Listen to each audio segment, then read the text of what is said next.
All right. Good evening, ladies and gentlemen. So my name is Vincent Hui. I'm the Associate Chair of this department, Ryerson University's Department of Architectural Science. I have the privilege of introducing, for our first intro presentation, I have the pleasure of introducing David Campbell. I've known David for quite a while now, and he's been instrumental in getting a lot of the work that that many of you students have probably seen. And also, he's been instrumental in developing a lot of the reputation, whether it's been working on exhibitions at the Design Exchange, all the way through to building schools in developing parts of the world, and of course, working for big name architects, including Arup and of course, Alsop. So he is a great paradigm of what Ryerson Architectural Science has to offer, and I am very pleased to have the fortunate benefit of dealing with him or teaching him over the years. And I am also very pleased to have seen him. Through his graduate work, he's won the distinction of the gold medal for this university.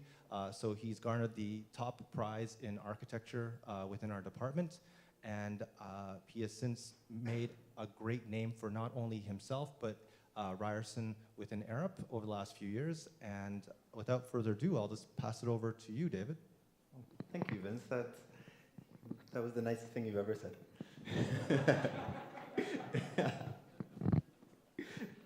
Don't get cocky, man. Thank you so much. No, it's really great to be back. It always feels like home when I'm over here. So, yeah. So my name is David Campbell. I've been working with Arup for the last 4 years. We have a few other Arupians in the audience as well. We have Tina, who's an architect in our architecture team with me. Nille, who is out for smoke. He'll be back. We have Eric as well. He's our Ryerson intern. And then Alina from Waterloo. So this presentation is really more for the students in the audience. We wanted to convey what Arup is, what opportunities there might be for you, and then beyond this presentation, we'll have a little bit of a Q&A. You can ask me some questions, you can ask some of our staff who are here, and we have some cool stuff at the front that maybe you guys can flip through and stuff afterwards. And then following on from there, we'll have a talk about some of our bigger, more worldwide projects from Nille, who's our global business leader in architecture. So I wanted to start off with this slide just because it's a fact that I probably didn't even really know 4 years ago, and it's the fact that Arup, which is known as an engineering firm, I think in most people's mind, actually does architecture. And we've been doing architecture since 1963, and it's been serious architecture.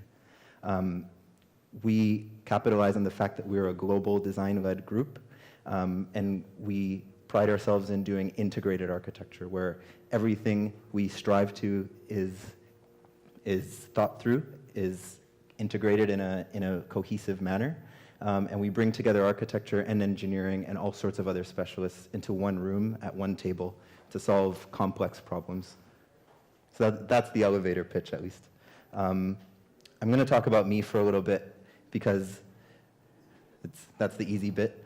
But it's a little bit of my own sort of personal story with Arup, and kind of describes how I've grown as an architect, as a person through being there, and how I've, in a way, kind of tried to bring as much as I could from what I learned at Ryerson into that environment. So I did my undergrad, I did my graduate program, and I started with Arup Associates in 2015 in the London office. And then I had the rare opportunity that all kind of worked out. And while I was there, Arup decided to start an architecture group in Toronto. So everything just kind of came full circle. So that was something I'm really, really happy with. But even before that, I was working on some charitable projects in the Arup Toronto boardroom. So even before Arup was kind of on my radar as a place that I might want to be, I was kind of already doing some stuff with some of the staff who were there. I was really impressed by just the thought process that we were going through.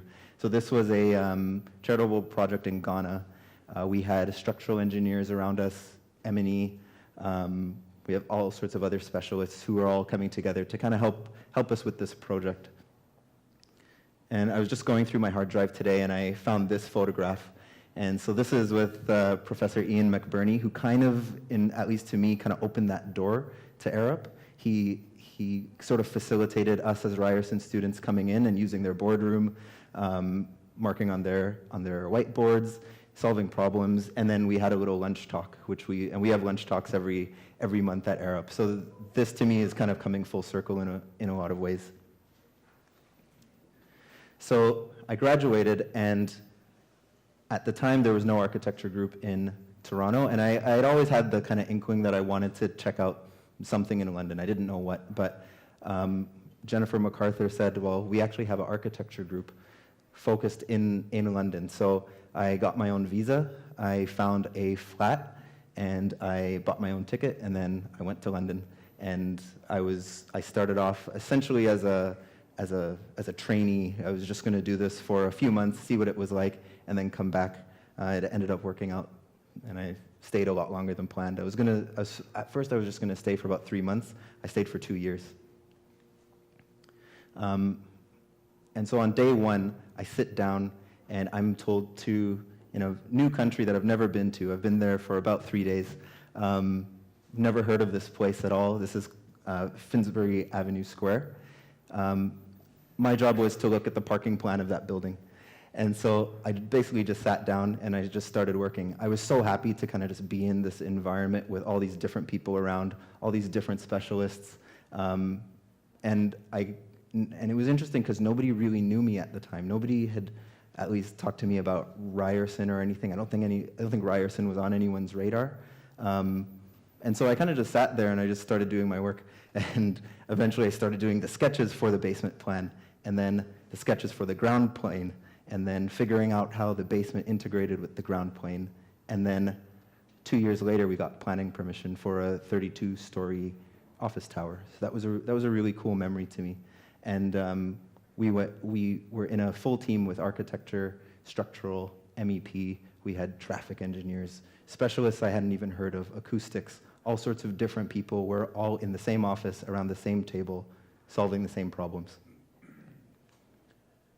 I did some other stuff. We had another commercial project for a place called Canada Water, and we basically just wanted to see if we could make a timber office building and see how that would work. And so we brought in fire engineers to figure out how to get people out if there was a fire, how the material actually works. And so to me, this was a very cohesive way of designing. It left a really big impression on me.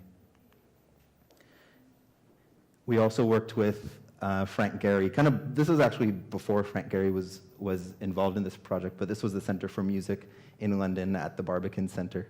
And it was a really, really complex site. There was some really historic buildings around. There was issues with the actual building envelope. There was rights of light. There's a certain, so that's basically a certain envelope that you can't breach because it prevents people from seeing the sky. That's a very big thing in planning in London. So we had to work with all of those constraints, and we actually had to prove that you could put a concert hall on that site. So we developed all sorts of different schemes for how a concert hall could be shaped.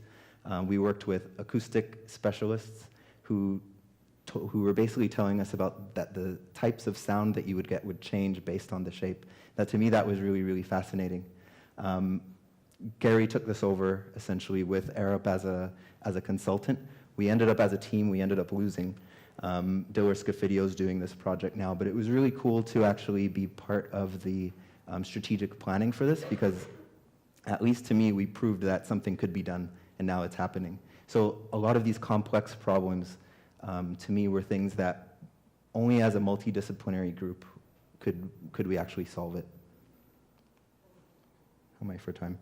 I also really was into charitable projects at the time, and that was basically how I started with Arup. And so in my spare time, we were working on a project called the Druck White Lotus School.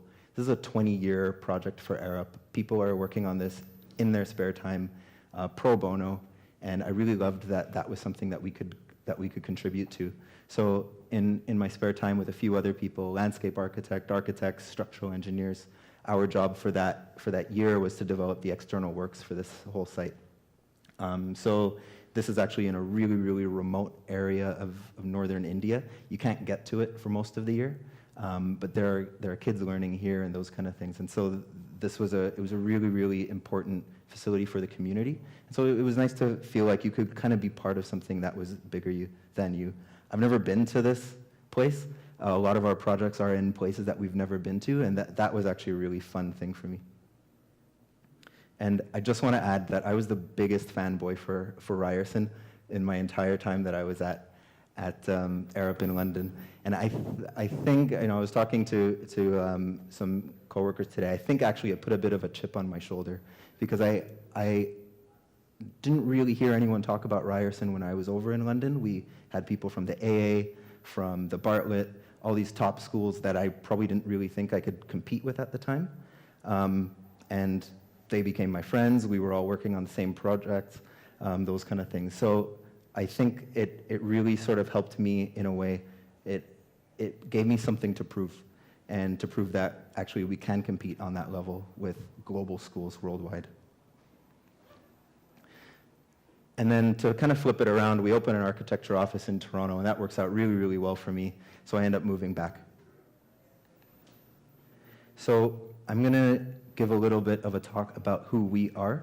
I think, again, I grew a chip on my shoulder when I went over to London, and I think that sort of thing, coming back and trying to bring the architecture offer back to Toronto, kind of does the same thing. You still have something that you feel like you have to prove. And I think our whole team kind of has that sort of ethos at the moment. We all are trying to prove something. We're all trying to embed ourselves into the market here. We're trying to help. We're trying to do something new. But at the end of the day, we're a very, very small team within a very large company. So that kind of, it's a very interesting tension. So we're 1.5 years old. It's a really young office, but we're doing really, really big projects, and there's not a lot of us. But I think we're able to kind of build something up. So that was a very unique thing that I didn't think I would get from a large office like Arup. But the fact that you can actually feel like you're starting something, that you're building something from the ground up. Some of the elevator pitch were employee owned. So everybody has a little bit of a share. It means that we actually don't have shareholders, which means we can do whatever we want. We're global. We shape our own path. If you want to work on a charitable project, you can do that. If you want to apply for a research grant, you can do that. That leads into that we have a university. We have a lot of research funding that kind of gets baked back into the system that you can then apply for. We're digital. I'll go on to that a little bit later, but that just means we're trying to automate the hell out of everything that we're doing. We're trying to do things faster. We're trying to do things we're trying to automate the things that bore us, things that take away from us being able to think. We're fair. We like to think that we treat everybody fairly. This is something that we're constantly working on. We're constantly evolving. And we're collaborators. We don't just work with ourselves. We work with other architects. We work with other universities, other firms. And so we like to be friendly, and we like to make friends. We think outside the box. I think that's the biggest thing, at least that we try to. It's a silly thing to kind of claim, but I think that we, on the day-to-day basis, we try to see what small thing we can do a little bit differently.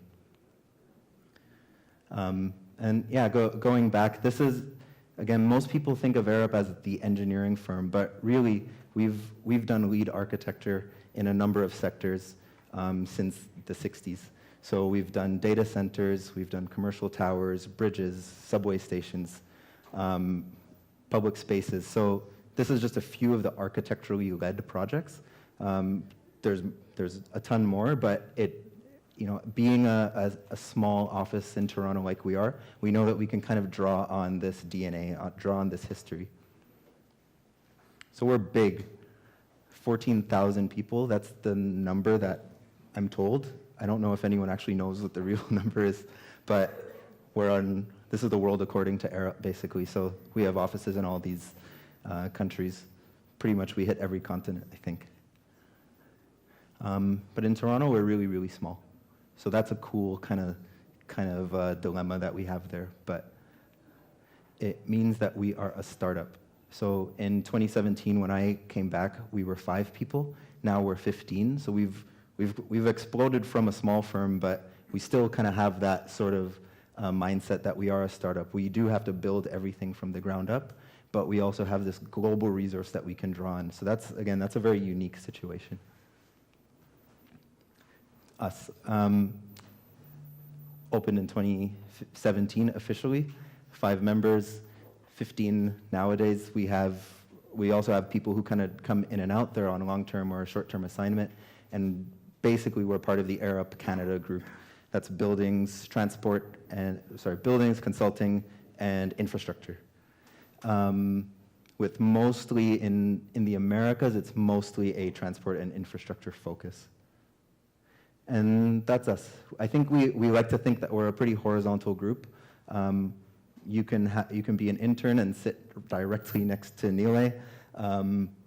Nobody will ever tell someone that they can't say something in a meeting. We bring our interns to meetings. We bring them into our coordination meetings, client meetings we get to go to.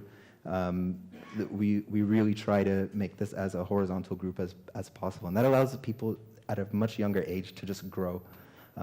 You're not behind a glass ceiling, you're not behind a wall or anything like that. So that's basically the ethos that we've tried to grow the team to so far. It's very hard to do once you grow beyond 5 people, but I think in the last year we've been fortunate and we've really been able to do that.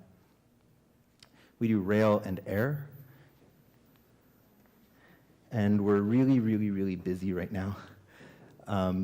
Right now we're delivering the Finch West LRT project. So everything that you see there on that line is stuff that we're taking. We won the bid last year. We're taking that all the way to the end of execution. Finch West Station, which plugs into the line 1, Humber College Stop, and maintenance and storage facility. That's actually that's my favorite one on the entire line. I think it's a really cool facility, but we have all these different project types along this whole line. So again, we're super, super swamped, but with really interesting work. And we're doing all of the stops in between, so that's 16 modular stops. We also did a LRT line in Medellin. So some of our clients are actually not real clients. Our clients are actually Arup as well. So we did this, I think this was 17 stops and 1 maintenance facility. And so that's going forward as well. And we did most of the design concepts for this in terms of just architecture. We still do some charitable stuff. We have an initiative in Timo in Haiti. This is a kind of a grassroots, staff-driven project, and we're working with a charity who's delivering this, and I think they've excavated for most of the site and they've built the foundation walls. So they're doing this very incrementally as charities raise money and those kind of things. So we're supporting them on that. And the King Street Spark, if you've been on King Street near Portland, I think, that was another grassroots movement that we did. So a lot of our interesting stuff I really want to show, but I can't because it's not public yet. But some of our clients, there are Metrolinx, the TTC, GTAA, who is Pearson Airport, York Region Transit, and Via Rail. So those are who we would say are our own architectural clients for our group. But we have other clients as well. Boston, Bogota, New York, London offices we've supported in some way. We continue to do so. And there are other offices that we constantly add. People are constantly flowing through. So again, we're mobile. That being said, we are really, really, really busy in Toronto, but something that people, especially younger staff, really love about it is that you can go anywhere right now that we have an architecture office. So again, 4 years ago, I had to go to London because that's what interested me, but that was the only place we had an office. But now we have a whole bunch all over here, and I might be missing a few. I think Amsterdam should be on there. But there are architects working for Arup in those regions who are trying to carve a bit of a niche.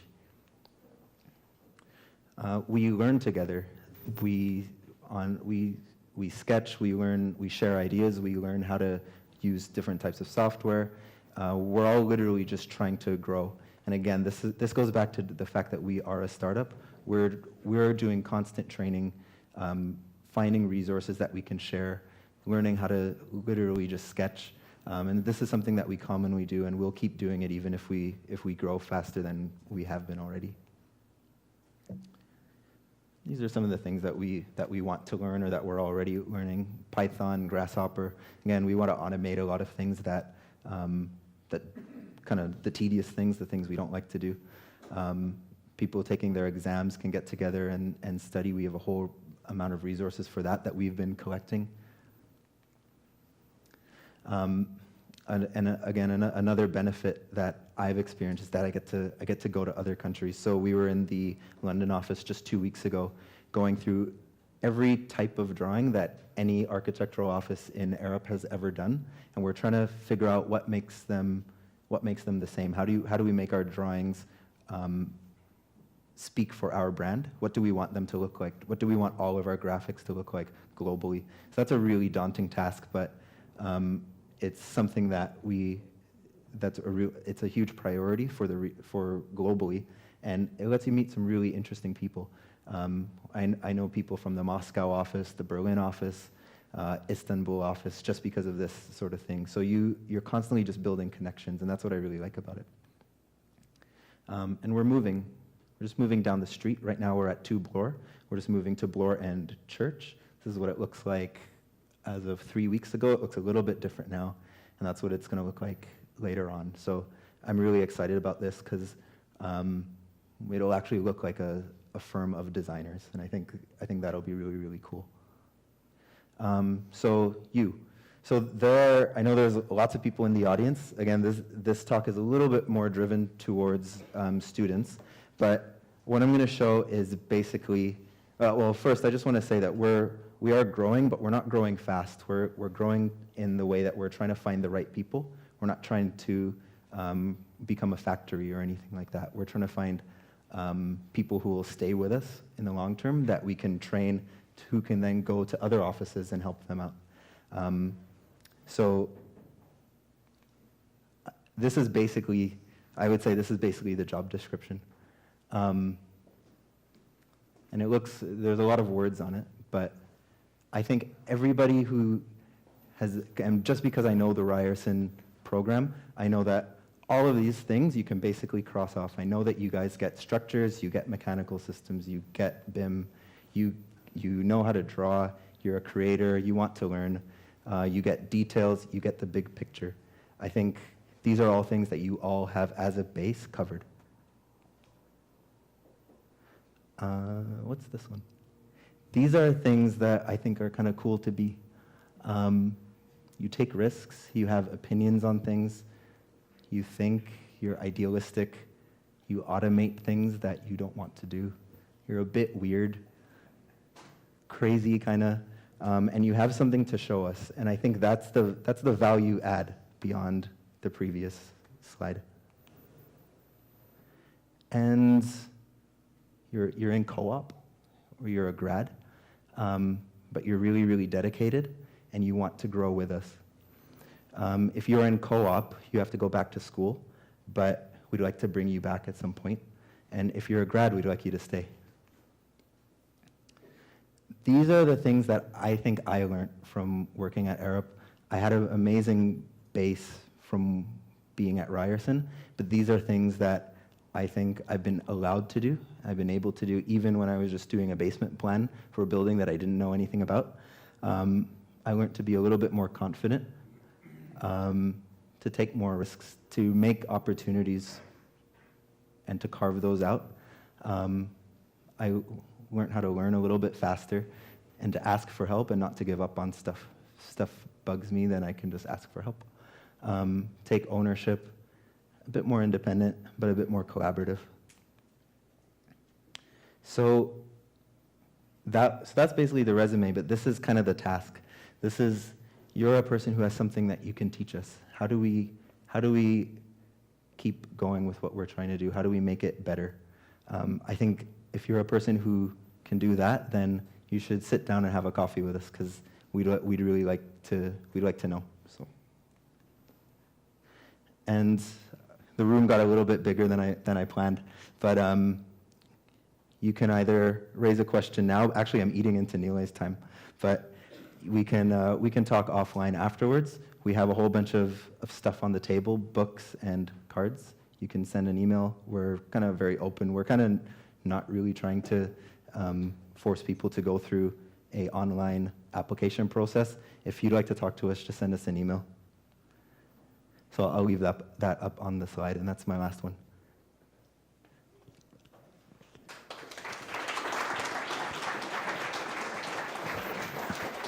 Thank you very much, David. All right, thank you, David.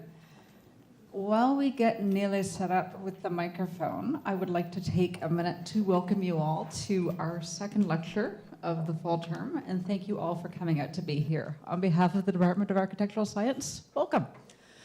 This lecture is part of our lecture series, which is sponsored by the OAA, Toronto Society of Architects, Thames Valley Brickworks, Woodworks, and the consulates of both the Netherlands and France. So we actually have quite an exciting lecture series, of which this is the second.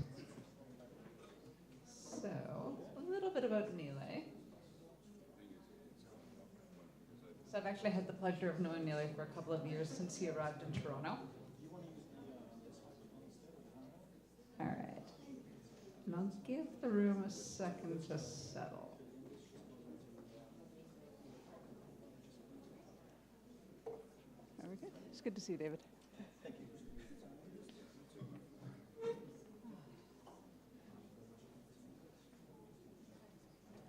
Are we good? Are we getting there? Yep. Yeah, just right in your pocket there. Just like that. Perfect. Cool. And then we need to change the. Cool. So I'll start doing the intro to see what she's going. Seconds. So is this the clicker? Yeah, just unplug that. And plug it into yours. Cool. Give it a second. You have it.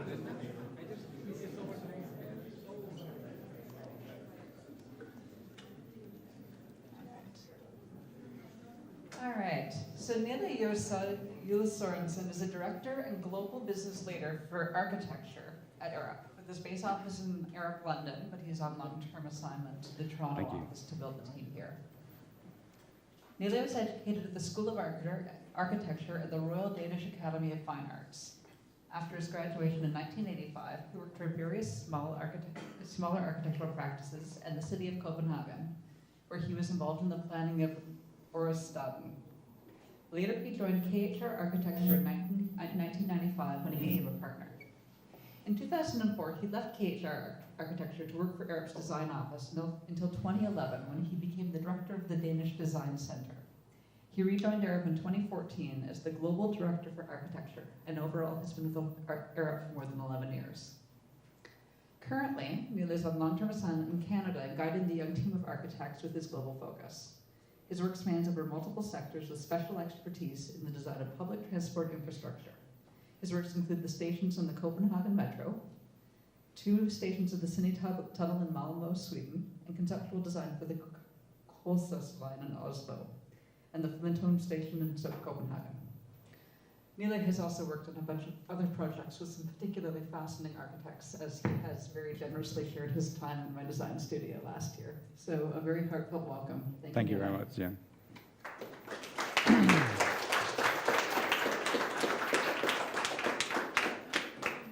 Hello and welcome. See if this is going. Yeah. So that was a long thing. I'm here for 3 years at least, because I really love it here. I think it's one of the best cities I ever lived in. Even everybody say, why did you leave Copenhagen? And I think Copenhagen is fantastic as long as you're inside the frame. So in Denmark, if everybody do what they're supposed to do, it's nice. If you're sort of like me, who wants to, challenge everything, then Toronto is a nicer city because, there's no roofs. You can do whatever you like here. So that's why I'm here. And I'm going to talk to you about total architecture and how we do that. And I'm going to show you mainly how we work. Then I show you 2 projects. And then I show you sort of, in between. So this is seen from an architectural point of view. And as David said, we work absolutely, around the clock with a lot of weird people. And we never ask who people are, where do you come from, what is your education? As long as you bring something to the table that's interesting, then you're at the table. And that means if you're an architect and you're good at drawing, and then you actually, the guy with the pen have the power. So that's why architects, even though we're just 400 architects out of 14,000, we have a lot to say because, we have the pen. So Ove Arup, who was actually, he was a Dane and he started philosophy. And then he went into engineering and moved out from Denmark and started up Arup in 1938. In the 60s, he came with this, a term about total architecture. Because what really irritates him was that every time you did a project, it was a battle between the architects, the engineers. Everybody was battling. So how could you actually do that in a smarter way?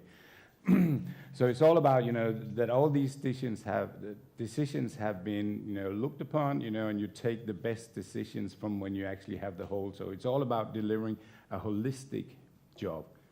It's not about the individual. In Arup, it's not names, in my old company, because we were 8 partners, so it's KHR, and then it was 8 funny names, right? So in Arup, it's just Arup. So we're just a bunch of people, and that's it.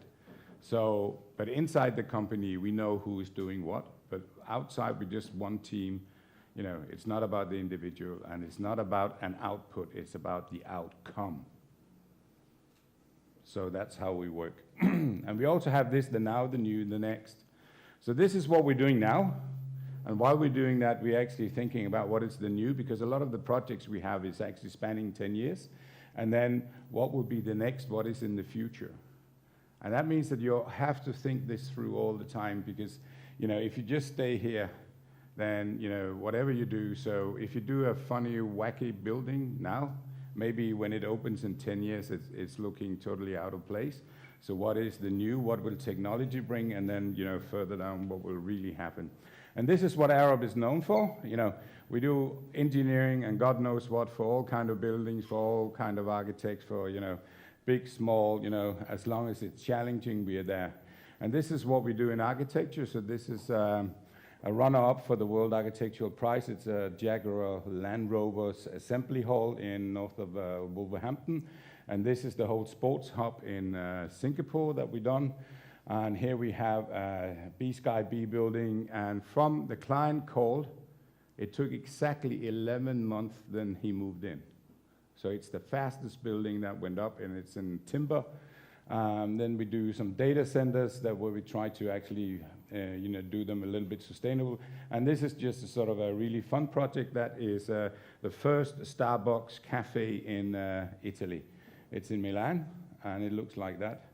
I don't know whether there's any customers, because why should you go to Starbucks when you can get the best coffee next door? But, probably Mr. Schultz, he figured it out, This is where we are.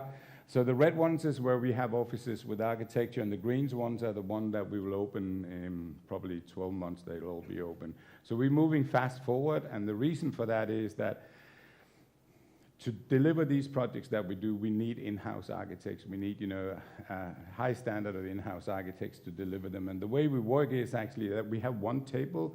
It's just that we are placed in different chairs around the world, but we connected completely through our internet and, Skype, God knows what. We send sketches, drawings. So in Toronto, because we have problems getting a lot of people in very fast, so we actually take a project and move that to Istanbul. So it's done in Istanbul, and someone from our office have to fly forth and back between Istanbul to coordinate the damn thing.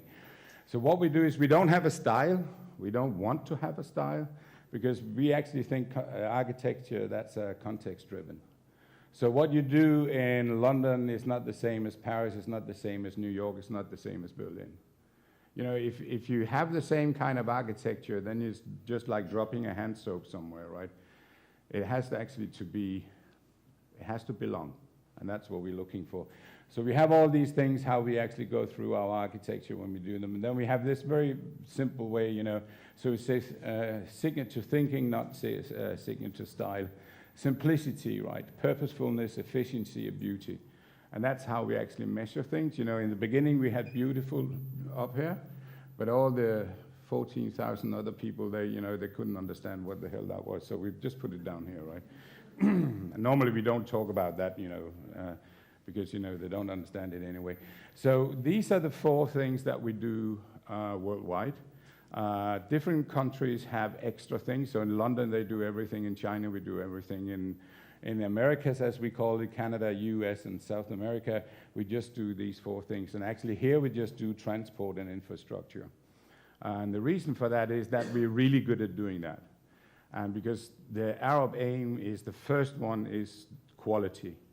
So if we can't do the quality that is up there, then we don't do it. So the whole idea is we don't open any new things until the quality is there. Because the engineers we work with, their quality is up here. So we have to be up there. Just want to show you a small project to start with. And it's in German, because, you know, this is how we work.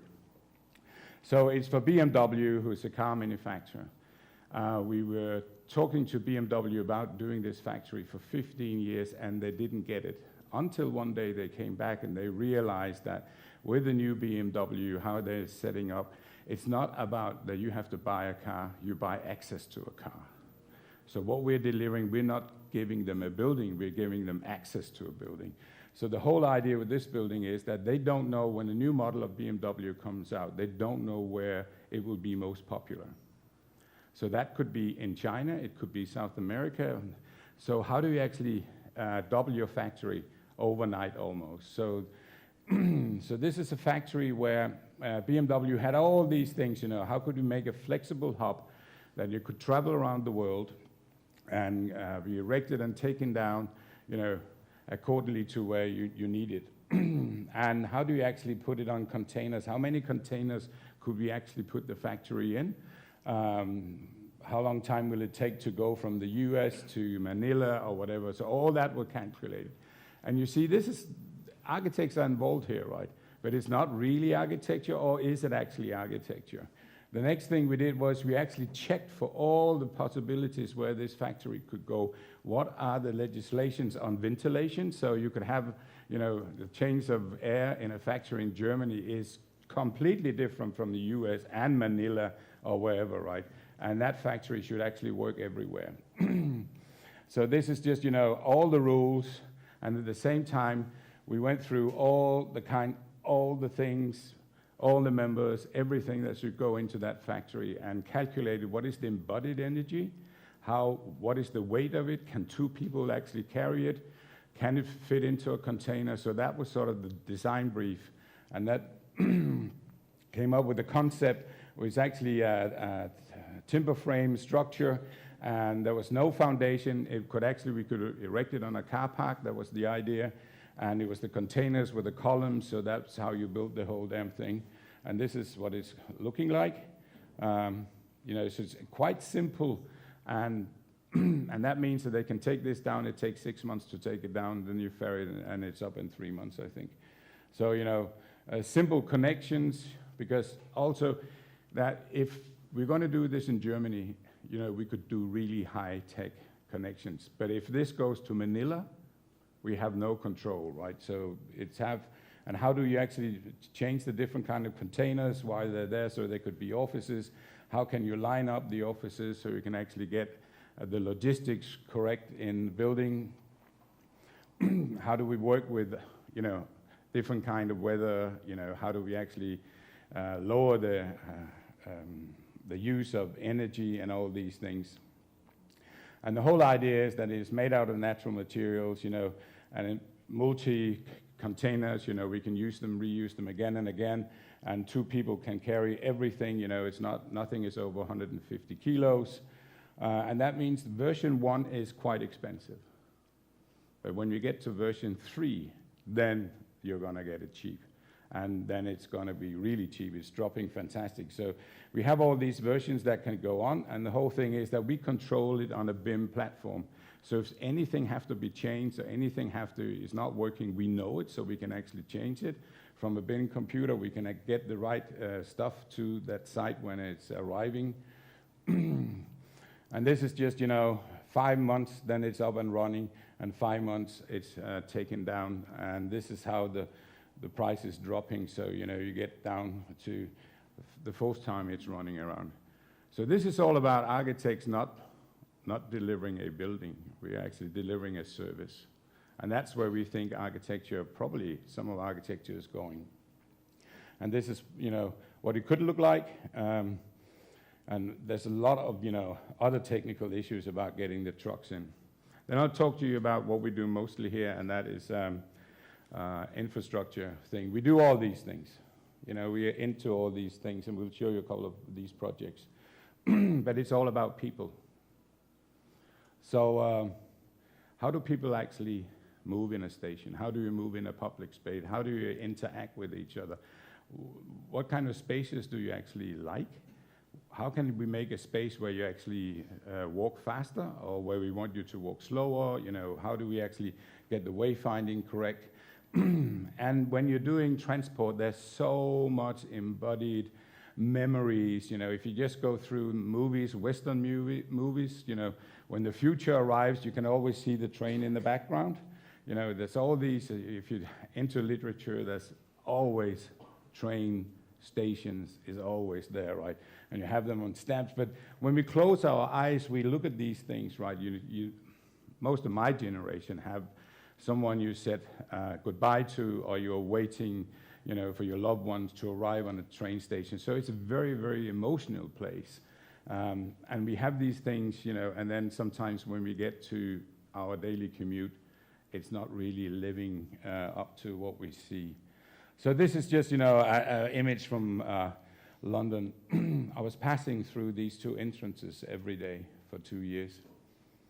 And I just looked, holy shit, how wacky can you do things, right?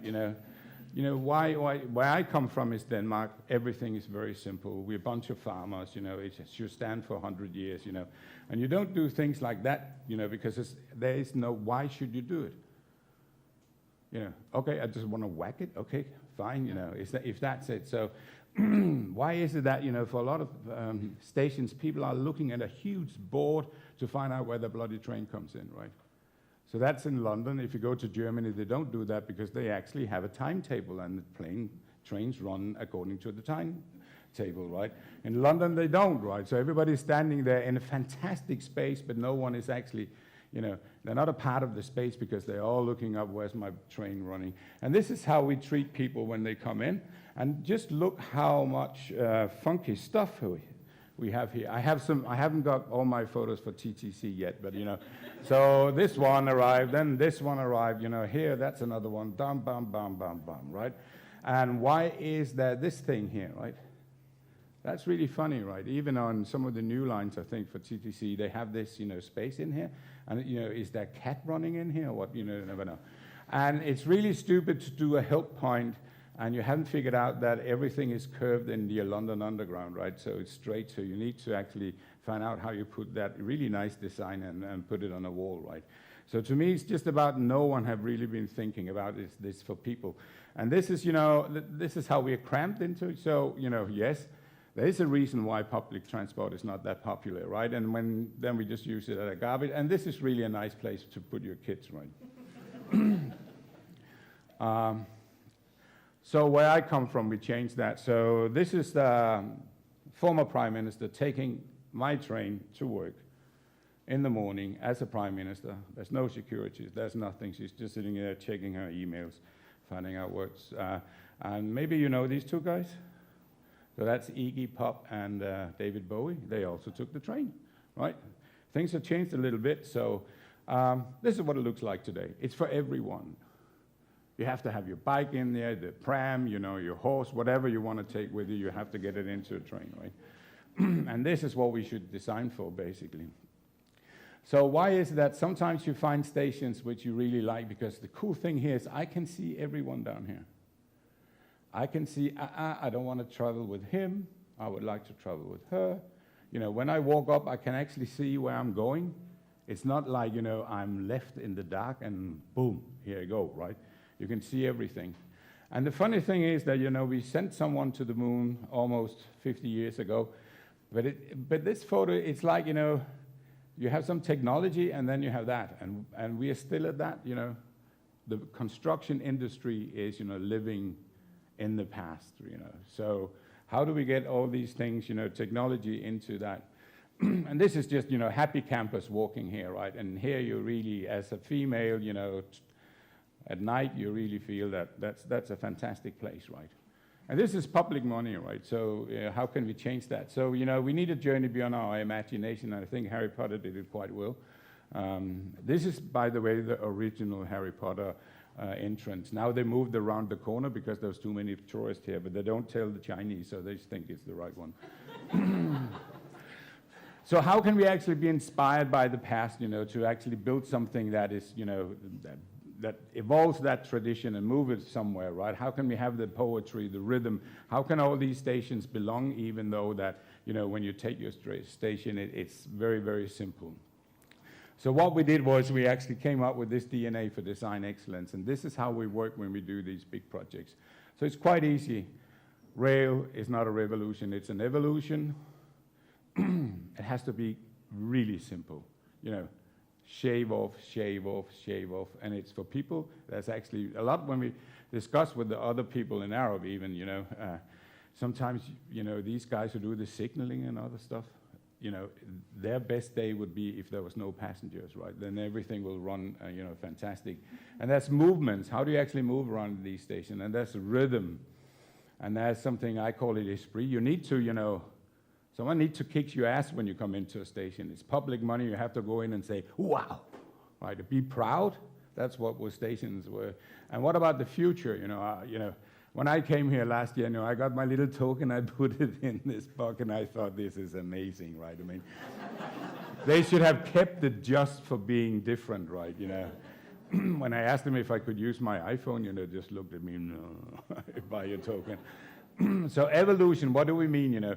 There's something, you know, Apple is really good. There's an evolution from the first iPad or iPod. And, you know, the cool thing is that when you do stations, you do a lot of them at the same time sometimes. So you have, you know, 5 here who looks the same, and these are the same 5, but there's one who is better than the other ones, right? And then you have the family with the odd one, and she's the odd one, right? She don't want to be part of this circus, right? So, and we all know that from families, we have the odd uncle who don't really fit in. And it's the same with stations. They're always the same, and then we have the odd uncle, you know, who's completely different, right? So how do we actually get this, you know, continuity and variation? So what you know, how can we actually mirror the city into stations? How can the stations actually, even though there's a system, how can they be a part of the whole? And also, a lot of people think that, you know, stations is really important, but they're not. It's actually from when you wake up in the morning, how do you get all the way down there and all the way up where you want to go? Seamlessly. And we know that 80% of people who are taking the journey in the morning, they don't experience anything. They're just in commuter mode, boom. You know, you can drag an elephant in front of them, they wouldn't care, right? But there's a few people. And how can we actually take the 80% and sometimes just give them a little kick so things will be different? So it's all about, you know, the urban context. How do you actually get that down, you know, and how do these stations maybe actually sort of diminish that there is no station? So there's a platform where you can get a train, but, you know, why is it that we have a station? So we're working on that, because now ticketing will happen when you actually enter the car, the train car.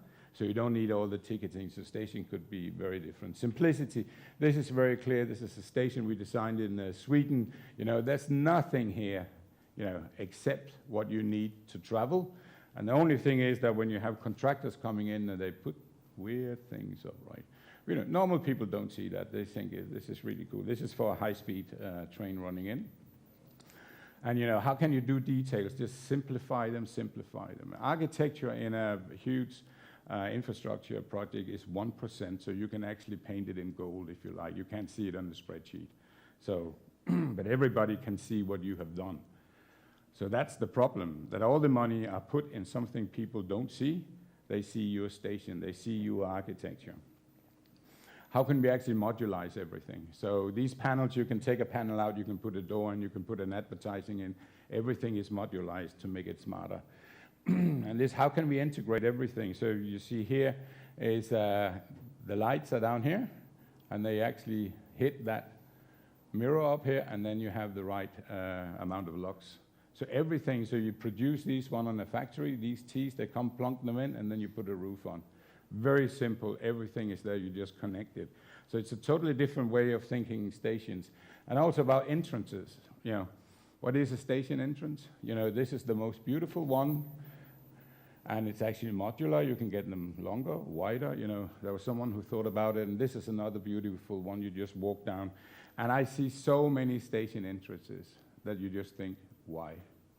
Big, fat roofs, right? You know, weird canopies, you know, whacking all the way around. And the only thing you want is to go down, get your train, and go home, right? People. How can we actually, you know, orientation, can you see where you are? And maybe some of you have tried that on a bus stop, that you arrive at a bus stop and there's someone you know, but you don't want to talk to them. Have you tried that? So then the game starts that I don't see you, but I know where you are. So constantly my radar is flicking. And then when we come into the bus, you know, I can't see her, I don't want to see her, but I know where she is. And when I'm leaving, I say, hi, Tina, how are you doing? Good to see you, bye, right? And then you're out, right? And then you're completely, you know, wet from sweat, because it's been so exhausting to know where is she all the time, right? And, you know, and you have to remember to say, hello, how are you doing? And then you get out, right? So the whole idea here is that you can actually see who you're going to travel with. So if I see Tina down here, I just say, no way, right? I just wait, or I think, she's really nice. And then I just run down to get her, right? And placemaking, how can we actually make places, right? And how can we make experiences? So the metro in Copenhagen is fully daylit. It's underground station, minus 20 meters underground station. When we told the client, of course, we should have sunshine spots on the platform, the client just said, fantastic, go along, you know. And we didn't know how to do it, but we figured it out. And, you know, how can you actually take, you know, a ventilation strategy that changes completely how a station is working? So this is what we call integrated architectures. When you actually start working with the ventilation guys, so it's not just a duct. Can you make the duct so big so you can walk in the duct? You know, how do you do all these things? So for Copenhagen, all the skylights is actually used as ventilation, right? So that means that the back of house, which is getting smaller, stations are getting smaller, we can put them into streets, small plazas everywhere in the city. But it's all about starting, you know, finding out how do things work, and that's where you take your architecture for. How do you make it efficiency? Efficiency, you know, you just want to get through. You don't want to read the book. I visit a lot of stations where I have to read the book first, and when I got the book, then I kind of figure out how to get to my train. So to us, it's about that you can do it.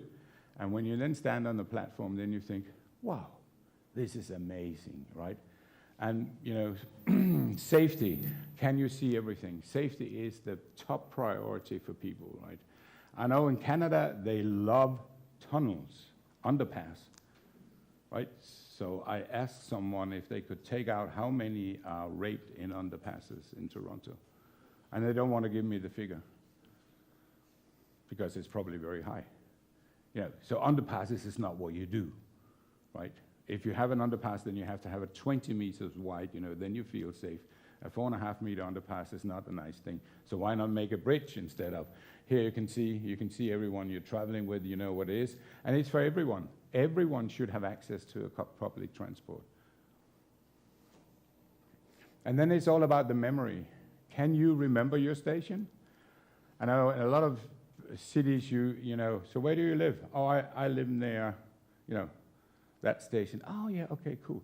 So, you know, we always sort of connect to the station. When you ask people, you know, what do your station look like? Oh, yeah, it's, we've got a logo somewhere. Oh, okay, yeah. People don't see it because it's not something that matters for you, because it's just there. So movements, how can we actually, so it's not just about moving the trains, it's actually how do you move in a station? There's a lot of different ways you can move in station. What is the best way to do it, right? Why is it that an island platform is better? Yes, it is, because you don't have to take any decisions until you are at the platform. Then you find out, do I want to go that way or that way? If you have side platforms like you have here, then the first thing I have to find out is to put my little token in, then and then I have to find out, do I go south or north? And most people haven't got a clue where north and south is, right? And then you have to read, well, where's my station? Okay, so the whole idea is that you just calm people down until they're on the platform, then there's signs telling you where to go. So it's all about light, signage, wayfinding, space, and use space as wayfinding. And then there's rhythm. It's like a jazz music, right? You know, boom, boom, boom, boom, boom, boom, boom, boom, boom, boom. If you just say boom, boom, boom, boom, boom, right? So the whole idea is that you change the rhythm. So people actually start walking faster, slower, and they see things. Space are, you know, the three-dimensional things. And this is repetition. This is an image from Le Corbusier, you know. So it's all about these things. If it's just the same, you know, then you sort of fall asleep, you know. And then kit parts. Why is all the stations specially made? That makes them 25% more expensive. That's why a lot of projects never ever take off, because they're too expensive. Because we can't modularize things. No, then if we modularize things, they're really boring. You know, we can't do that. It's not possible. But you can actually do that. We call it the pizza project. That's because, you know, the model actually fits into a pizza tray. This is for a line in Singapore. So the whole idea is that we had this huge roof who was cantilevered and a platform, and the two side with the tracks, and then you can combine them in all kinds of ways. So it's actually, there's 5 elements. You just combine them constantly, then you can do everything on a thing like that. Then the esprit, you have to come down and there have to be sort of a, wow, this is cool, or this is different, you know. Right? So why is there so many metros are actually in a tube? I mean, you know, tunnel? No one lives in tunnel. Maybe there's a few freaks, but you know, most of us actually live in, you know, different kind of spaces. So yeah, here you come down, this is the new metro in Copenhagen. Everything is open, you can see it. It's sort of, yeah, it's nice, you know, I got, you know, fully daylit, you know. And also the materials we're using. So this is exactly the same station, right? We just change the materials depending on where it is in the city. But everything is the same, so you know, it's just, these are kind of materials we actually talk to all the people who were living in the area and find out, you know, where they were from. So there's one where there's a lot of Turkish people living. So we start finding out how can we actually take some of their tradition into a modern way of doing these things. And the same, you know, with other places. And that's why we, you know, we have, this is a station, and the plaza on top is called Nuuk's Plaza, and Nuuk is the biggest town in Greenland. So this is actually granite from Greenland. We have stations who are completely red, because when you come out on a red station, then you know I can take a train to Marseille if I want to. And then it's all about the daylight, you know. Walk the line, how do we reflect light? Because if you have daylight, then the station will actually change constantly while you are walking in them. And you know, we have this rhythm of the day. Why is it that when I get to my station at Young and Bloor, I don't know what time it is. They have a shitty little watch saying it's 3 p.m. or something like that. But I haven't got a clue, right? Why isn't that there, you know? Why can't I see the light? And then for the future, right? So this is 1963. This is do you know what this is?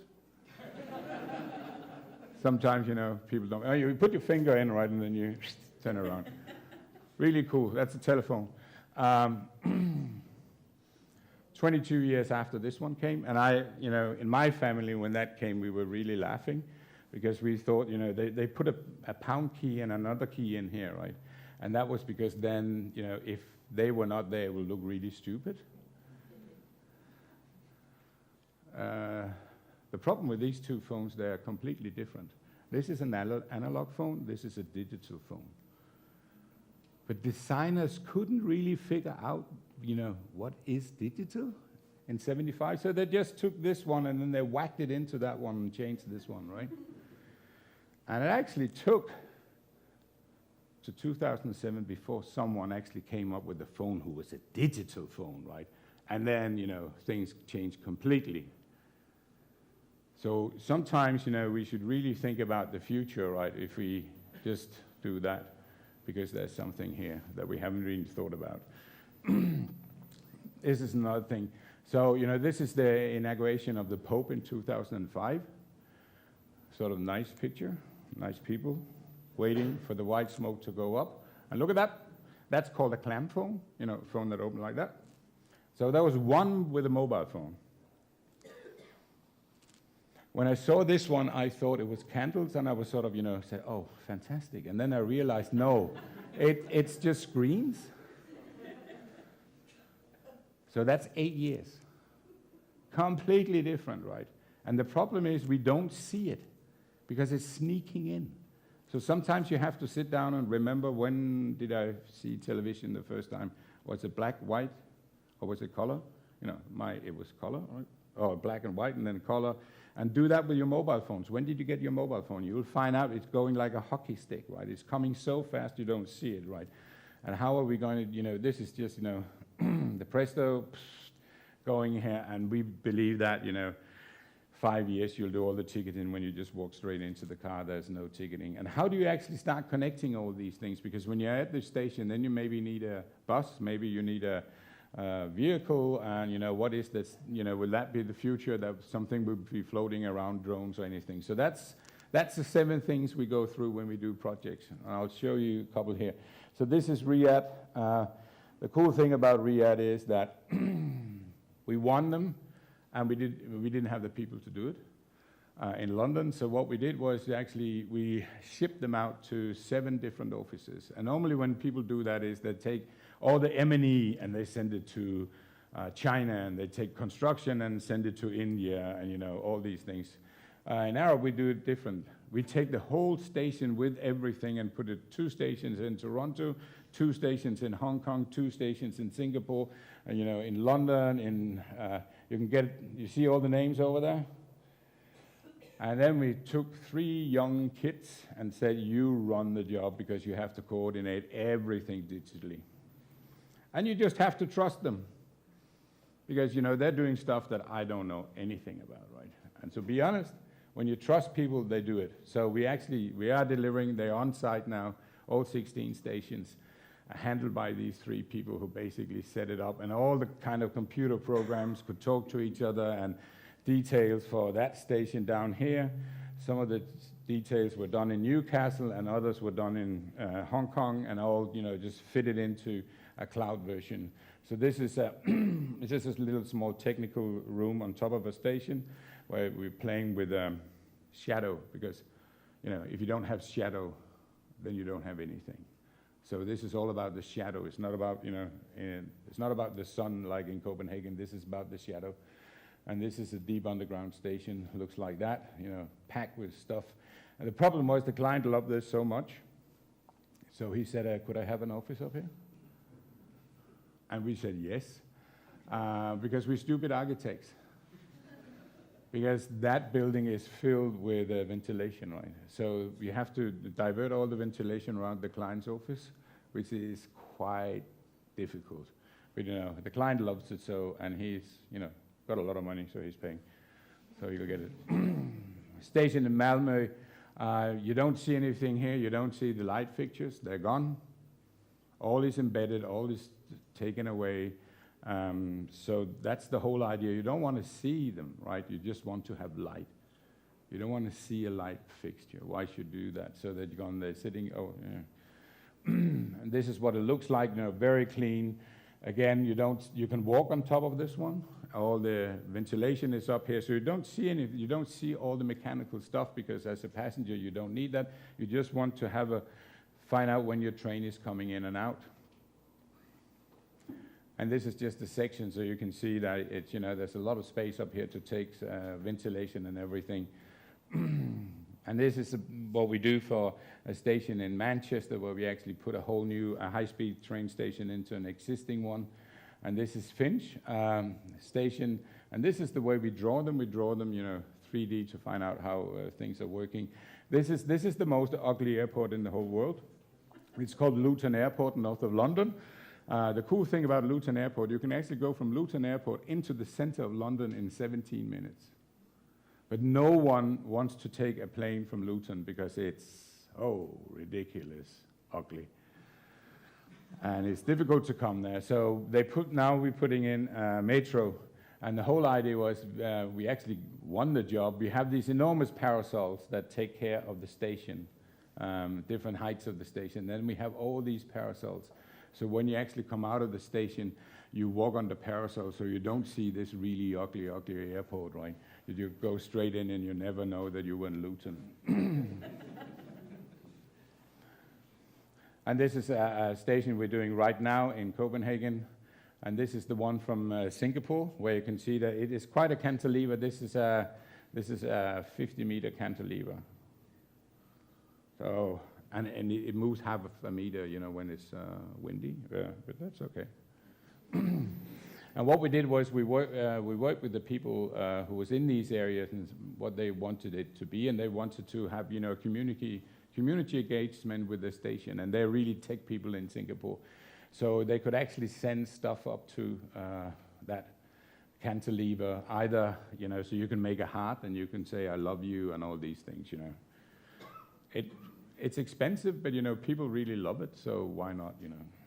This is another project, and you've seen all these Hyperloop things down in the Middle East, where they have a little pot, you're 6 people in a little pot, and then you go in and then you go, So if Hyperloop is gonna work, it has to be a mass transport. So we were asked by Hyperloop to find out, could you do a station for Hyperloop? So we did.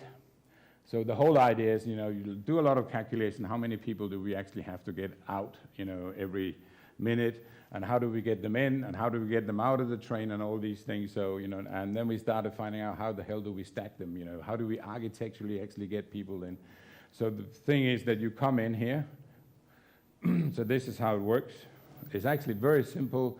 So departure goes out down here, arrivals comes up, arrivals go down, out, departures goes up, and you stack people in 50, you go 50 people into a lift, and the lift goes straight in, you go straight into the Hoover thing in here, and then you buckle up and then you're in Manchester. That's sort of the idea. And everybody was sort of really, wow, cool, right? And, and we thought this is absolutely crazy, right? Because we said it has to be underground. They said, no, it's overground because that's cheaper.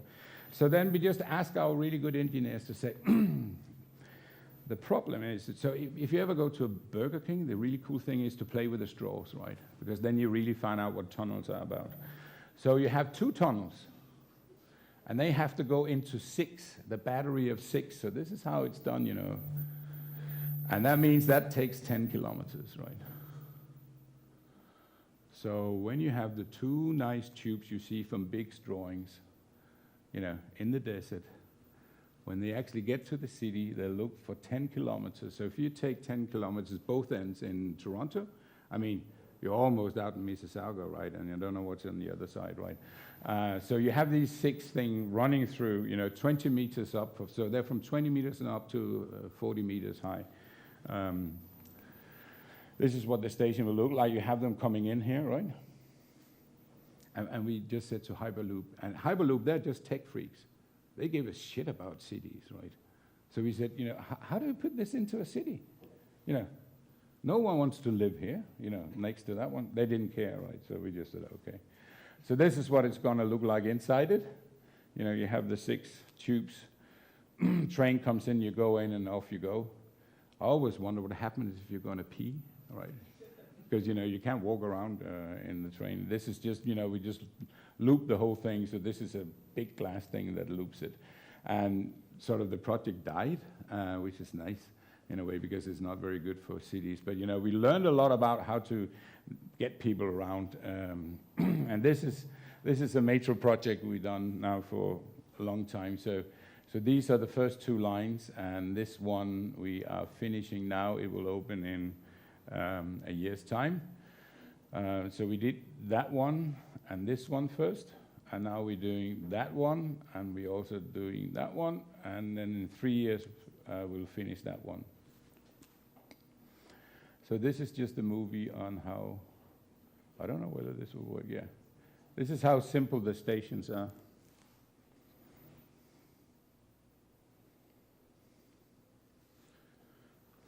There's some kind of really electronic hip music here.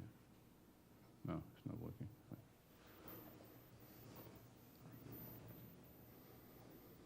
So the whole idea about these stations is they're 50 meter long, and they take an awful lot of passengers because you can drive the trains with 30 seconds. So that means we have stations here who take over 120,000 people a day with no problem. They run 24/7. You can take your cat and your dog and your horse and your bicycles with you. They're fully daylit. They're modular. And they will fit into, you know, all sorts of small places, streets. So for all the stations we're doing, which is now in total 34, we haven't knocked down one building. Everything is there. So this is just, and the thing was, the engineers, they said, you know, we have to go up and down and up and down. And the problem is when you go up here with the tunnel thing, that's where the risk is, that these houses come down. So we just said, why don't we just go straight and then we go down? And then we actually calculated how big the box should be, you know, because if it's 1 meter longer, then the price goes up, right? So we just had to say, okay, the total box have to be 70 meters, and this one have to be 48 meters. And then we sketched a lot, how could we actually get sunlight into the stations, even though they never are hit directly by the sun, but we put prisms in. So you know the big prisms, light chandeliers. So it's basically a huge chandelier in a modern version. And this is just, you know, you can see everything is divided by 5.5, and that's it. Yeah. Or that goes up in the doors, that goes up in everything. So you can always take, you know, half of that's a door, so you can see everything fits up here. And all the pavement fits in here. And the good thing is that you know what the rule is. So you don't need to divert yourself and say, oh, I like to make a curve. No, you don't want to make a curve, right? And this is how we do it, right? Because then the price cuts down. The cool thing was that, so actually, this is, you know, before we designed it, we came back from Japan, and we were really intrigued by the way the Japanese do space. So we tried to actually, so you walk in the city up here, then you have a space here. When you walk down, there are no escalators. You walk down. If you can't walk, you can take a lift all the way down, but you walk down because the whole idea is that your eyes have to get, you know, you leave the sound of the city, you leave the blue sky or the big sky, you know, and then you come into this one. So this one is actually an area where your eyes are sort of washed. Now I'm ready to something else. And so then you come into this space, and that moves you forward. It's just 2.50 meters. So that means you immediately start walking. If it was a tall space, you would stop and look. So you just walk here. When you pass this one, you can actually look down. Then you come down here. So then you're in that space. And that's while you're actually standing on an escalator. Then you have time actually to get this space in, who's, you know, 20 meters by 10 meters, you know, fantastic space. When you are down here, then you actually concentrate about how to get my train. All the information is down here. You take the train. When you come back, you get up in that space. When you come up, you can see out. And these are just all the viewpoints. And if you stand here and you're 1.85 meters, as I was at that time, you can see all the way through here. And people don't, you know, they don't say, oh, this is really cool, right? But we tested it and we asked them, you know, do you actually experience these spaces? And people do. And it makes, we can see there's no queuing up here because that's where you move fast. And this is another thing where architects work with engineers. So this is a typical train. That's how the doors are on a lot of trains. And we asked them, why is this rhythm A, B, A, B, A? And we said, you know, the really cool thing is that we space them evenly. And the train people said, no, you can't do that. No, we never done that. And we said, hey, guys, oh, wait a second, we have to go back. Oh, wait. So we said, this is just a computer with wheels with a plastic box on top of it. So why can't we just make the holes in the plastic box as we like them? No, you can't do that.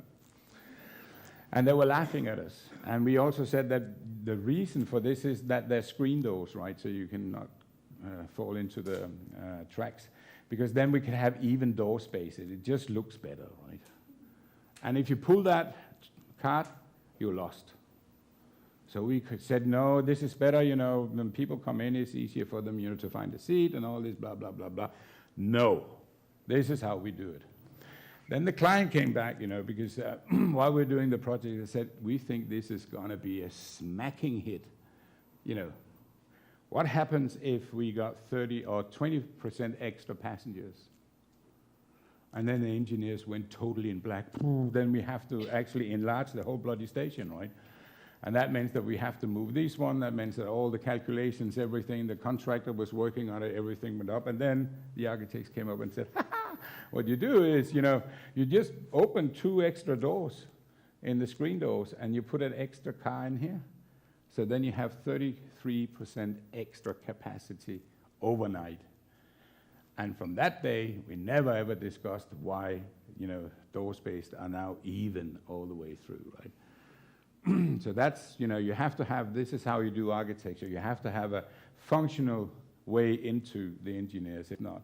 So this is what it looks like, even snow. I always show that when I'm in Canada, because they think when you come from Denmark, you don't know what snow is. But in Toronto, you don't really have snow, right? It's up north. And these are, very low light. Lux levels in Copenhagen is 50 lux, which is very, very low, and we have to do that. So these are just, how you get into the stations, how you look through the stations, This is a clock we have to design specially because, you cannot get to the clock. It is not possible to actually change it or do anything, so it has to run for 45 years. So that's the first station clock with a LED. That was just when the LEDs came out. And these are the prisms, so you can see the sun hits it up here.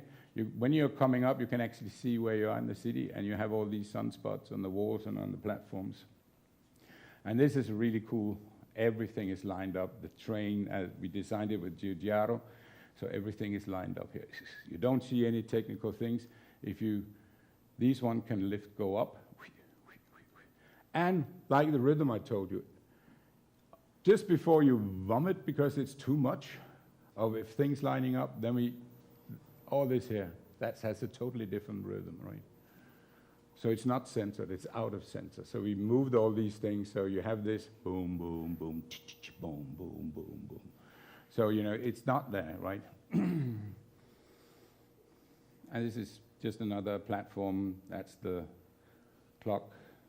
And this is a station where, we have people were living, 6 meters from the train. So we designed it so it came in sections, and you just put them together.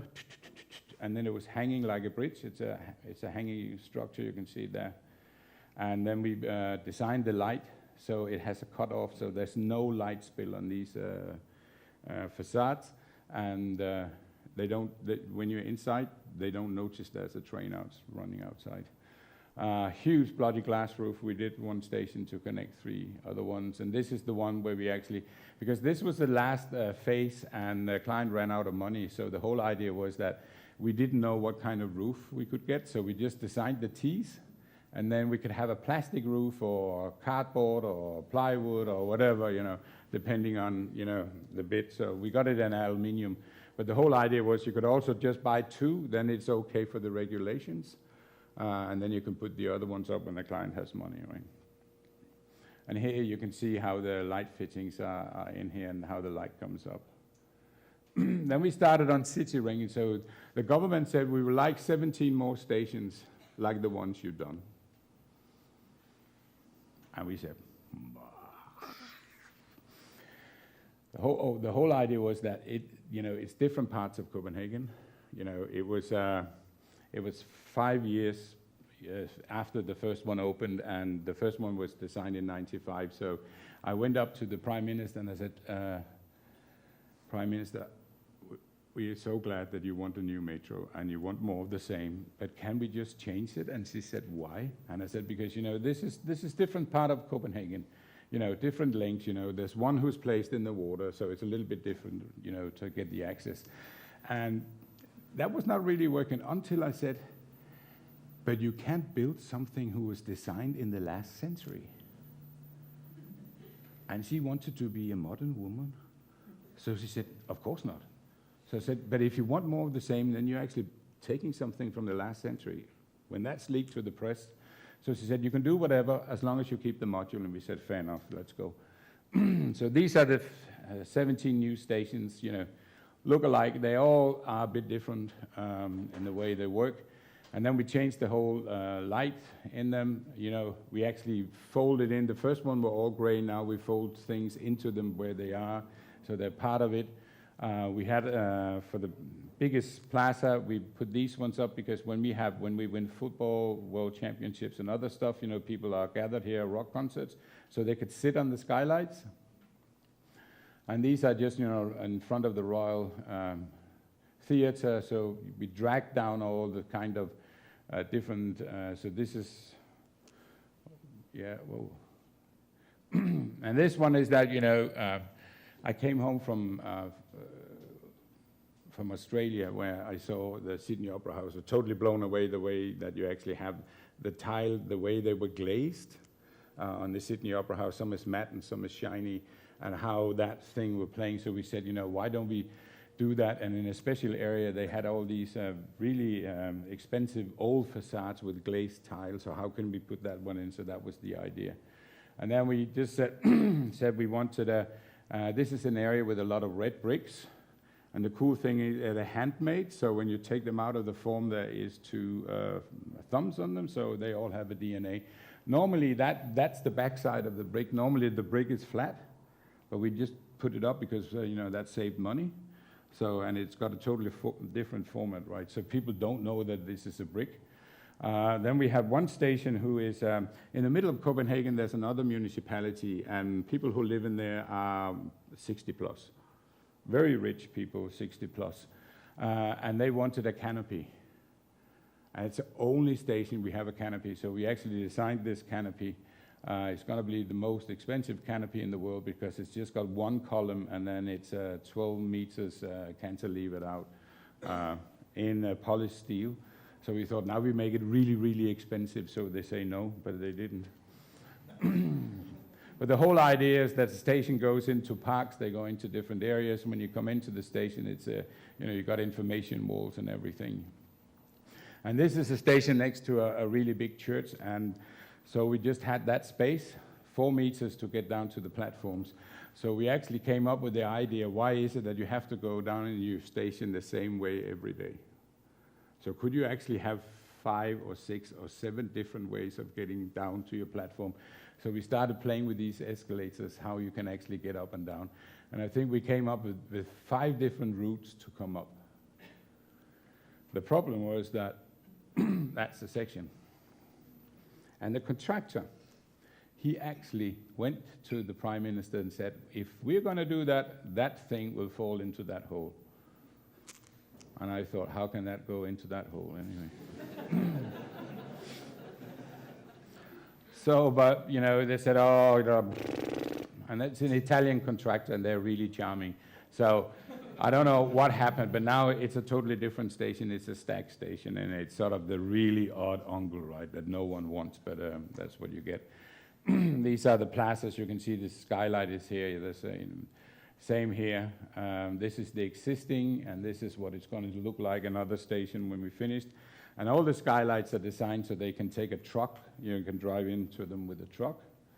And then we changed it. Basically, as the first one, it's the same thing. Now everything is just digitalized up here. And then it's all about the light. So the station has changed completely. The first one, there was 5 punkts of skylight. Now it's one big origami ceiling with skylights in. And the reason for that was that this was totally different urban context. So you can have whatever skylight you want on your plaza. Then we morph it through the 3 meters of concrete down to the form so it fits into the 5.5 meters. And just a little bit about light. This is an airport in Munich.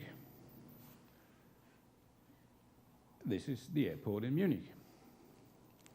So I think most people like this image better than this one.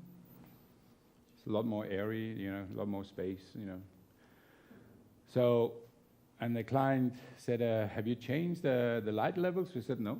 The only thing we changed was that the client wanted blue seats because that's the color of Bavaria. So we just took the blue seats out and put whites in. That's a whole different. So the material you use is not just, oh, I like it, gray, because that can change completely what you're actually doing. So how do we get light in? How do we get the colors right?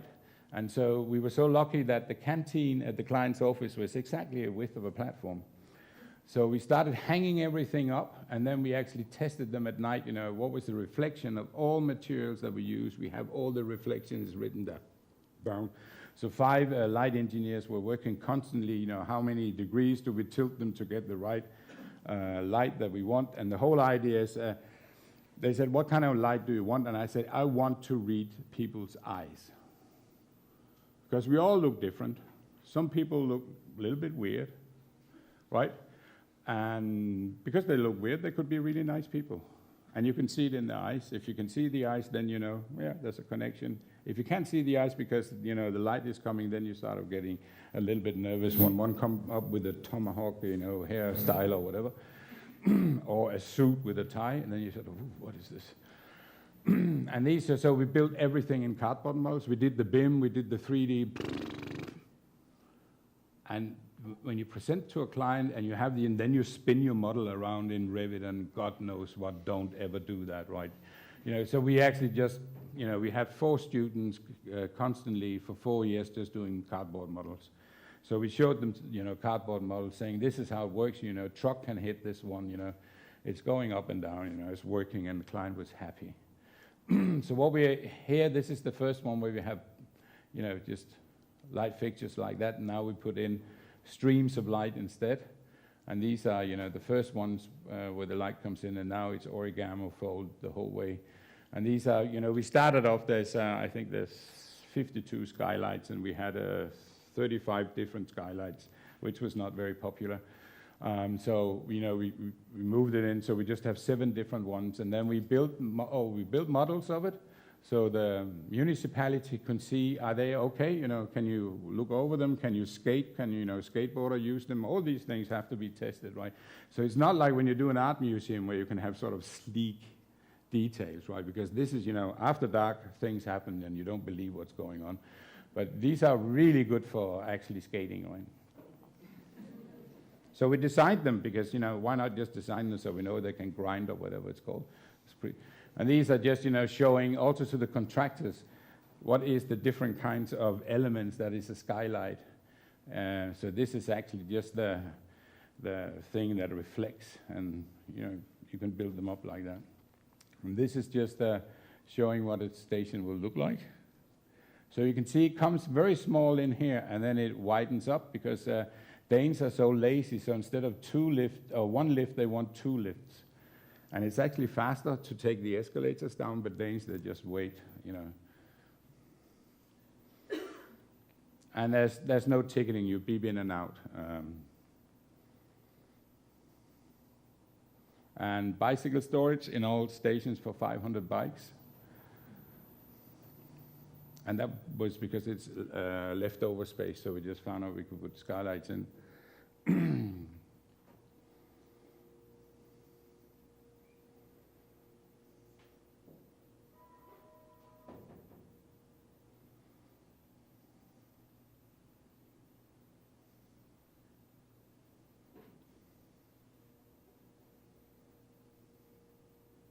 And also because, these projects are always very political. So, you got a call on Monday saying we need a movie on Wednesday, to show to someone who is, voting for something they shouldn't vote for. So we had this constantly, how to find out how to do these fast.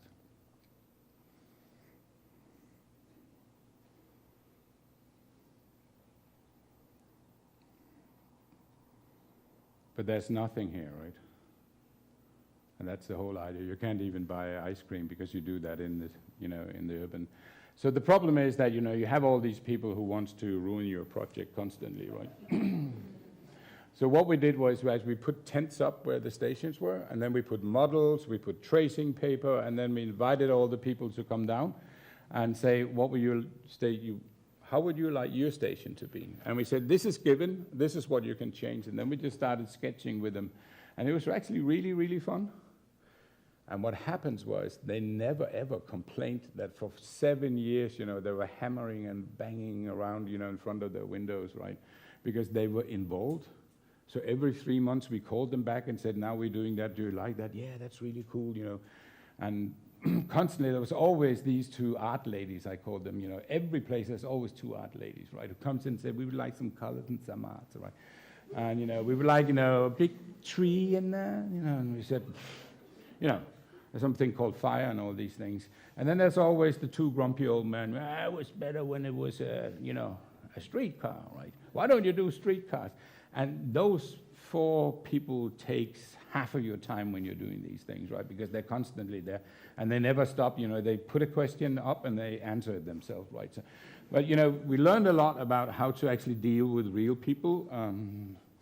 And this is the construction is ongoing now. So this is one station in a slate from Norway, and you can see the module here is so the whole idea. You always have the module in a stainless steel. These are ceramics with a different kind of texture on, and we test everything, right? Also to be sure, are we really sure what we're doing, right? And this is, a lot of emphasis was put in how do we actually hang bricks, and I mean it's 2,000 square meters of bricks who's hanging, and this is because there's a lot of I think it's called platen trees, that they have in Paris. We have this street that is. Where we have all those. So these are green, different kind of greens, pixelated green. And this is just how you do these walls. So it's really sort of farmish, compared to when you see Fosters and Rogers and all these, who's really high-tech, baroque things. This is really low-tech.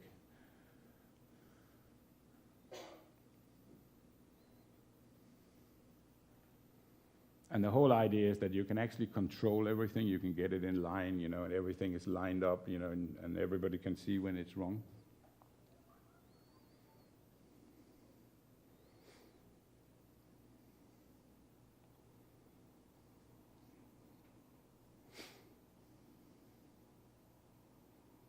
And the cool thing is the workers on these stations, they really love them, because then they can see they are completely different from what else you see in the world. So this is a yellow brick station.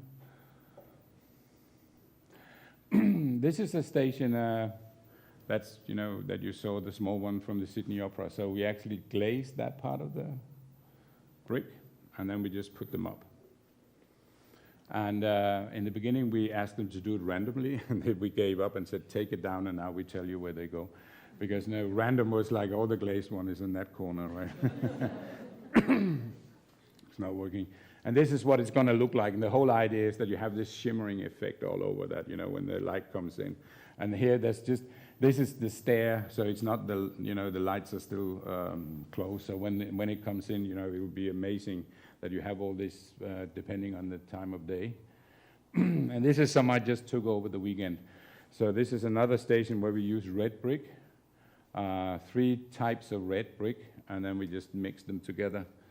And here you can see the origami ceiling, so it's taking shots straight up. So, so this is the beams running over. Here you have the skylight, and then it folds down in these one. And the really cool thing is that the ceiling starts to disappear. You just have these sort of triangles who are sort of, flying in space.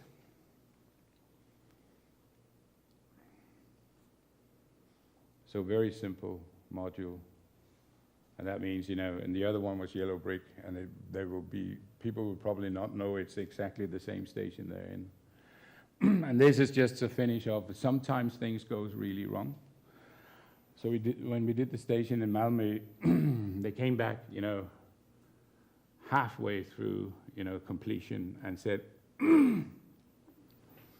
we forgot ventilation in a crucial place. And then you really have to find out that, engineers are your friends. So we thought, what do we do? And I said, what is it? Is it sort of a louver? And they said, no, it's 3 jet fans. And I said, what is a jet fan? And they said, well, it's sort of a round thing and a little bit long. And I said, what is it actually? And so they said, that's a jet fan. And we need 3 of those. So can we put a ceiling in and hide them behind them? And we said, oh, let's sketch. And we were sketching, I think, for a week how to, find out to get rid of these, right? And the engineers, and they were really, really, nice and said, you can do everything, we'll do everything, but they have to go in. And then we had an intern who just said, why don't we just put them up? They look quite cool. And we said, what? I said, why don't we just put them in? They look sort of cool, like, Pompidou Center. And we said, yeah. And then another intern said, yeah, and then put some wacky lights on. So now everybody loves it. If you go to Instagram, it's really, a lot of people are standing there in the blue light, with the 3 huge things there, right? So sometimes when you really make a mistake, just show it. Because, it's so big that no one, and people don't know what they are for, right? They think, okay, that's what it should be, right? So, so thank you very much. I hope it's sort of inside the time frame, not too much over. So this is what we do.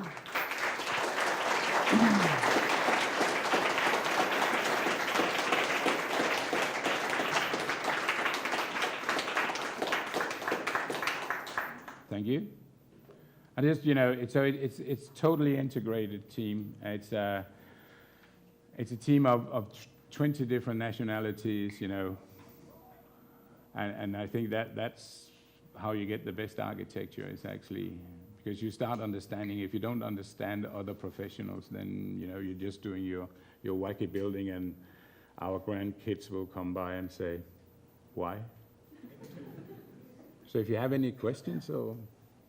I'm happy to bring the microphone to you. I just ask that you speak into it so that the camera can pick it up.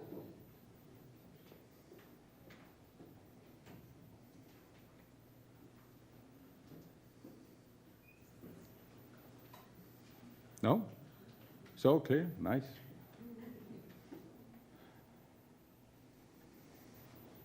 Yeah, so thank you. Thank you very And much. if you want to... We do have a short presentation for you. Actually, one of our students wants to come up.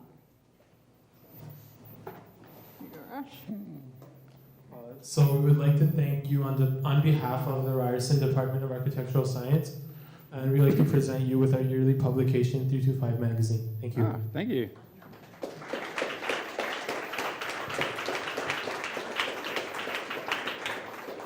And also, if you want to get in touch with us, we're down at Bloor too.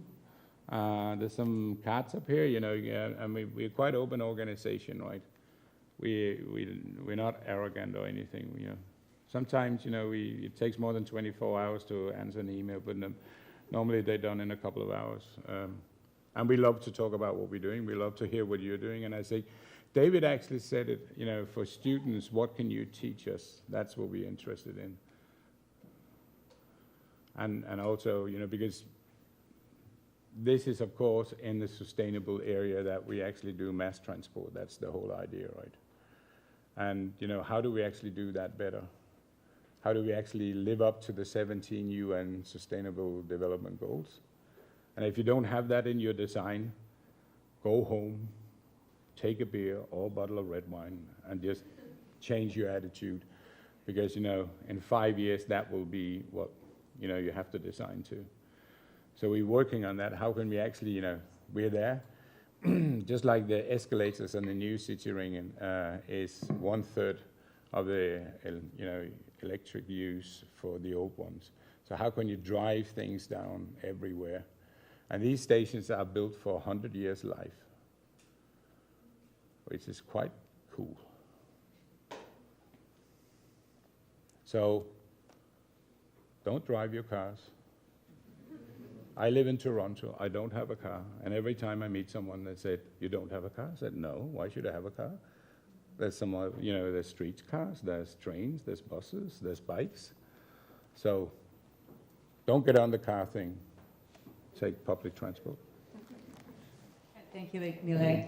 I just want to flag to you that this was our first non-Thursday evening lecture. I think it was a great success. And our next lecture is also not on a Thursday. Douglas Cardinal will be joining us on November 23rd, and you are all welcome to come by, so please keep your eye out for the announcement. All right, thank you so much for coming out. Have a good night.